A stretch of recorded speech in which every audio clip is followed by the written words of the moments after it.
Howdy, my name is Michael Demkovich. Howdy, I'm Erin Bonza. I am the Graduate Program Director at the Department of Materials Science and Engineering, and I'm an Associate Professor in the department. I'm the Graduate Program Advisor for Material Science and Engineering. Today, we're going to be telling you about how you can finance your graduate degree. The topics that we wanted to cover for you today are the different kinds of financing that are most common, in particular, research assistantships or RAs, teaching assistantships or TAs, fellowships, and self-supported students.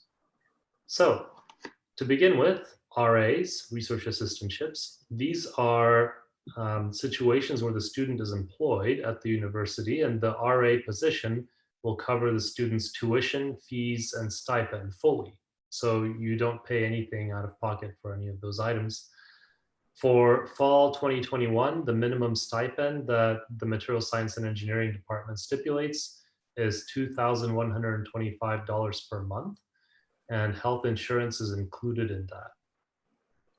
RAs are associated with a specific research project and a specific PI. So they're basically paid out of a project that a particular principal investigator has. That PI in most situations is the student's advisor. So if you're looking for an RA, what you need to do is find an advisor and ask that person if they're willing to appoint you on an RA. Most PhD students are supported on RAs. There is a small number of master's students, both Master of Science and Master of Engineering, who are supported on RAs. That is entirely up to the professor, the advisor, whether they want to do that. However, most RAs go to PhD students. So to get an RA, you have to find an advisor, and we had put together a video for you on finding an advisor, so I would refer you to that.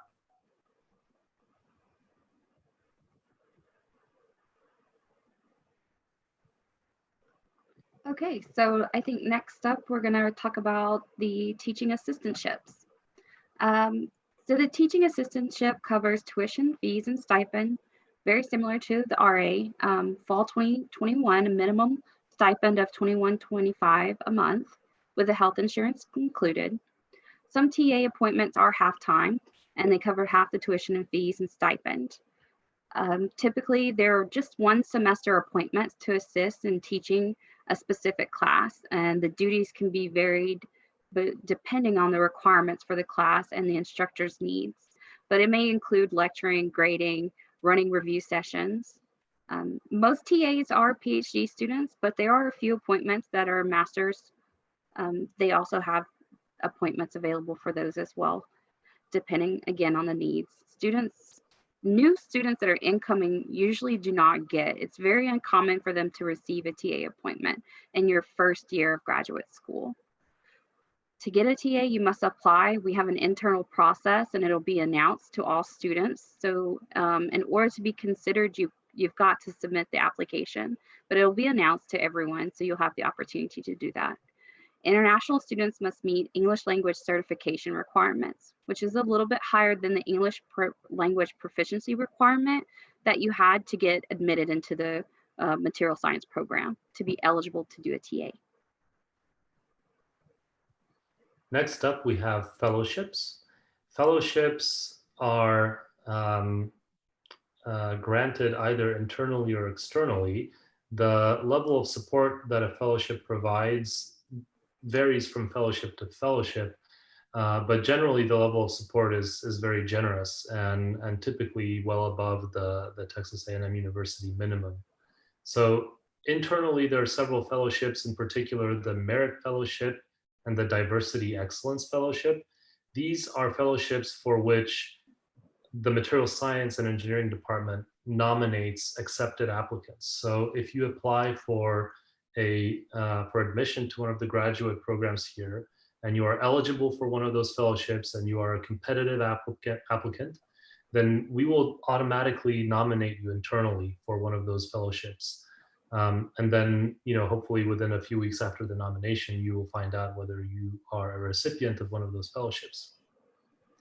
There are also a number of external fellowships. Just to list a few, there are a couple, there are many that are funded from the National Science Foundation, or NSF, Department of Energy, Department of Defense. Those are all federally funded fellowships.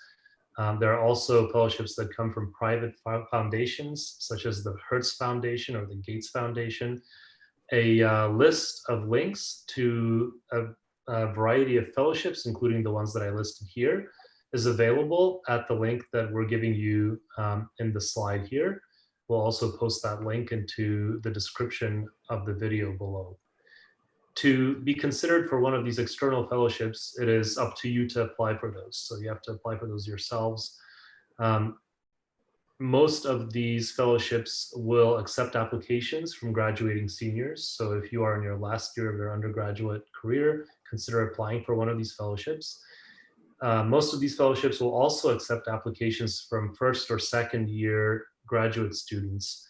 The further along you get into your career, the less likely it is that you will be considered. So the right time to apply is towards the end of your undergraduate program and at the very beginning of your graduate program.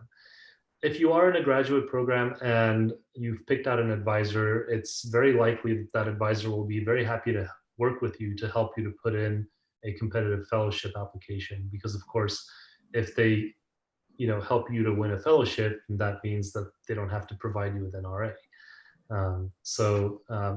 In all likelihood, your advisor will be more than happy to help you to apply for a fellowship. I would say from the internal side on that would be to encourage you to apply as early as possible for internal fellowship review. Of course, we'll accept applicants all the way up until the January 15th deadline, but it always helps if we can start that nomination process early. And by applying early, that helps us out on the internal side. So I'd encourage you to go ahead and apply. Yeah. Okay, so self-supported students. PhD students are expected to be fully supported by either an RA or TA or fellowship. This is all the way across the board. We absolutely expect our PhD students to be supported 100%. Now the Masters and Masters of Engineering thesis, non-thesis, our master's students are usually self-supported. That means students will pay their tuition, their fees, and living expenses out of their own pockets through their own resources, either through savings, a job, etc., loans, etc., etc. One of the things that we do have available for the master's students that are self-supported is a 1K semester competitive graduate scholarship through the department, which entitles those students to the in-state tuition waiver. So it qualifies you if you're an out-of-state student, and it will qualify you for in-state resident tuition. So while on the front end, it doesn't seem like a whole lot, $1,000, but think of all the savings you could possibly getting with that in-state tuition waiver. And it doesn't just mean that students out of state are eligible. In-state students are also eligible to apply. They're just not going to receive the benefit of the out-of-state waiver because they're in-state, but we encourage all of our students to apply. So for other resources or from the Student Business Services Office, you can review the tuition calculator, payment plans. You can also visit financial aid and review on how to apply for financial aid, find out the types of financial aid available, and set up appointments to meet with a financial aid advisor. With that, we'll be happy to take any of your questions. You can visit our webpage on the Material Science and Engineering website to find out more about our graduate program. Erin's contact information is provided here.